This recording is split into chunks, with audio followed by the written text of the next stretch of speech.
हरियाली तीज कथा।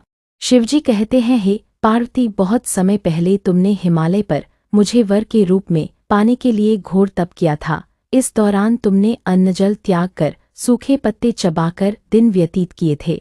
किसी भी मौसम की परवाह किए बिना तुमने निरंतर तप किया। तुम्हारी इस स्थिति को देखकर तुम्हारे पिता बहुत दुखी थे। ऐसी स्थिति में नारद जी तुम्हारे घर पधारे। जब तुम्हारे पिता ने नारद जी से उनके आगमन का कारण पूछा तो नारद जी बोले, हे गिरिराज, मैं भगवान विष्णु के भेजने पर यहाँ आया हूँ। आपकी कन्या की घोर तपस्या से प्रसन्न होकर वह उससे विवाह करना चाहते हैं।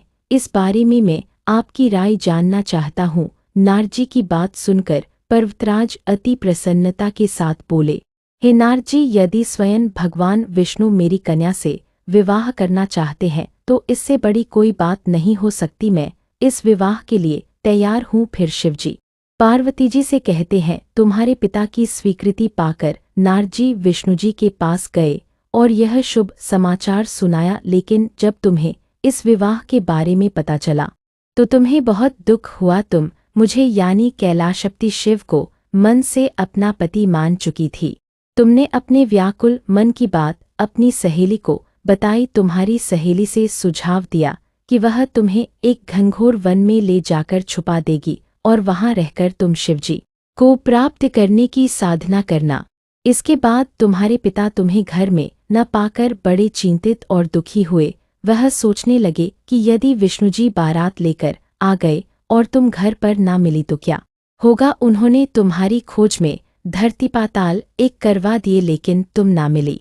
तुम वन में एक गुफा के भीतर मेरी आराधना में लीन थी। भाद्रपद तृतीय शुक्ल को तुमने रेत से एक शिवलिंग का निर्माण कर मेरी आराधना की, जिससे प्रसन्न होकर मैंने तुम्हारी मनोकामना पूर्ण की। इसके बाद तुमने अपने पिता से कहा कि पिताजी, मैंने अपने जीवन का लंबा समय भगवान शिव की तपस्या में बिताया है और भगवान शिव ने मेरी तपस्या से प्रसन्न होकर मुझे स्वीकार भी कर लिया है। अब मैं आपके साथ एक ही शर्त पर चलूंगी कि आप मेरा विवाह भगवान शिव के साथ ही करेंगे। पर्वतराज ने तुम्हारी इच्छा स्वीकार कर ली और तुम्हें घर वापस ले गए। कुछ समय बाद उन्होंने पूरे विधि विधान से हमारा विवाह किया। भगवान शिव ने इसके बाद कहा कि हे पार्वती, तृतीया को तुमने मेरी आराधना करके जो व्रत किया था उसी के परिणाम स्वरूप हम दोनों का विवाह संभव हो सका। इस व्रत का महत्व यह है कि मैं इस व्रत को